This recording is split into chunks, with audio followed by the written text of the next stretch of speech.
in 2025. I think growth is not going to be 3.8%. We'll probably be in the 2.5% range, maybe a little lower. So again, I'm underestimating. Hopefully that won't change.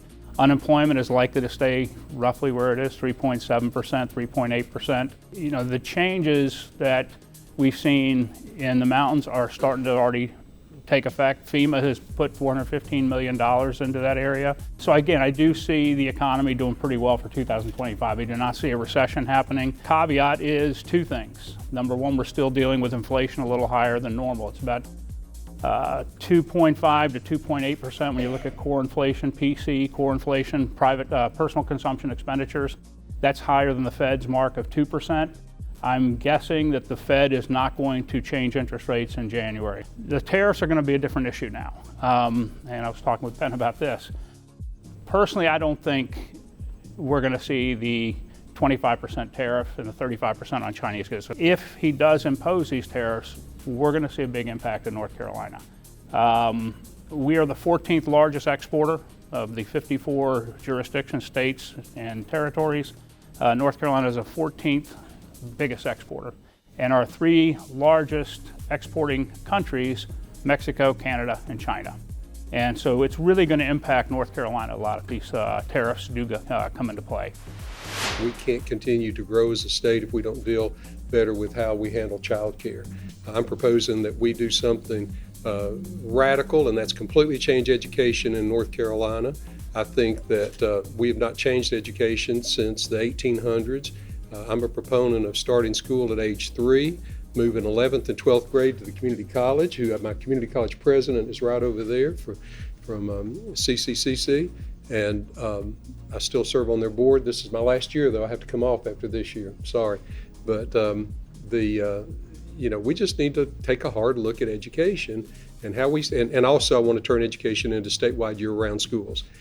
We could save billions of dollars on school construction. We could invest more in our teachers and in programs. Folks, if you look at where we compare with the rest of the world, we come in 18th, 17th. We can't do that. We have to compete with the world now. We're not competing just with the southern states or California and New York. We're competing with Taiwan and China and everybody else. And so we have to really look at some of these things. Most of our clients, obviously, diverse client base. There were some soft spots here and there, but by and large, the clients had a good 2024. We're still dealing with, trying to compare 2023 and 2024 to 2020 and 2021 when we had some artificial stimulants in the economy. So things across the board slowed down a little bit, but still a lot of optimism. I think everybody's going into 2025 thinking it's going to be a strong year, but with that asterisk around, what does inflation look like, particularly if we get some of the federal policies in place that Dr. Steckback was talking about. North Carolina continues to be a great place to do business. That's why CNBC ranks us as high as they do every year. We have great education systems, so we're constantly kicking out students from the colleges and the community colleges. We see our community college partners being great resources as we work through economic development projects with workforce training, workforce development. Those are real game changers when somebody's looking at where they're going to locate in North Carolina, South Carolina. And obviously we have a big question mark at the federal level about what happens with the 2017 Trump tax cuts. The consensus seems to be that they get extended, but there's pretty tight margins at the federal level right now in terms of where that shakes out. So that'll be interesting to see because that definitely will have an impact on us in North Carolina. So I think it's going to be a cautiously optimistic 2025 for small businesses. I think the overall outlook is good, but a lot of these issues we're talking about have like a 10 times effect on a small business. You have the workforce issues right now, trying to pay more, healthcare costs. You have so much weight on these small businesses. Interest rates go up, access to capital is harder for them. They also have a challenge right now with a lot of our small businesses have more debt than they're comfortable carrying. So growth is more of a challenge. And we've seen that really play out in the western part of the state.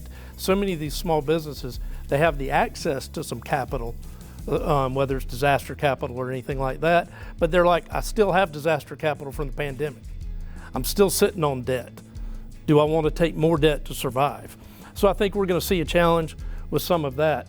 But I also think it's still a great time to start a business. A lot of entrepreneurism going on. There will be a lot of opportunities with these possible tariffs and things as to how does the supply chain grow with small business? How do they fill those needs? You know, our team spends a lot of time talking to manufacturers across the state about three major things. It's, you know, workforce, supply chain, and technology. You know, the orders are good and they're still doing business. There's still opportunities for bidding on things, but now they're struggling with how they're gonna make it. How is it gonna get done? The best performing companies have a better plan on what they do with workforce. They're working with the community colleges. They're getting a good training programs together. And the ones that are really proactive with workforce, they're figuring that part out. The other area that they talk about is technology, because one of the things that we're challenged with in our country and our state is productivity. And to be able to compete, we're going to be able to have to be more productive, and that's going to require some technology. And again, technology is not the opposite of workforce. You have to have both workforce and technology. And so they're really talking to us about how that can be used, and you know, that without in dealing with the sticker shock of some of the technology pieces that they have to go through. And as Byron was saying, they don't want to borrow to get these things, and they're often looking for the government to kind of help with some of the investments that are involved in that. So my answer is that the business is there and they're excited about doing it, but they're a little concerned about how they're going to make it happen. When we look at the inflation issue, and I know everybody in the room has probably seen your home and auto insurance go up, and potentially significantly. I don't expect that to really stop. You know, when you think about from January 2020 through June of 24, overall the cumulative impact of inflation during that period of time was 21%. The cost of construction materials is 41%. The cost of trade labor is up 35%. So when you think about the cost of building or rebuilding a home, that's up far outpacing inflation. Very similar story with automobile. Automobile parts are much higher. It's going to be really going to be interested to see what happens with this tariff discussion. 62% of auto parts are imported from Mexico, Canada, and China. Right. So if those auto parts are placed with a 20 or 30% tariff, that's going to make the car repair after you've had an automobile accident more expensive, which is going to make your insurance costs go up more. Inflation that impacts your insurance rates has been more severe than general inflation, and how tariffs are going to impact that, you know, in 2025 is going to be a interesting thing to take a look at and to think about, you know, the trickle down of those potential tariffs.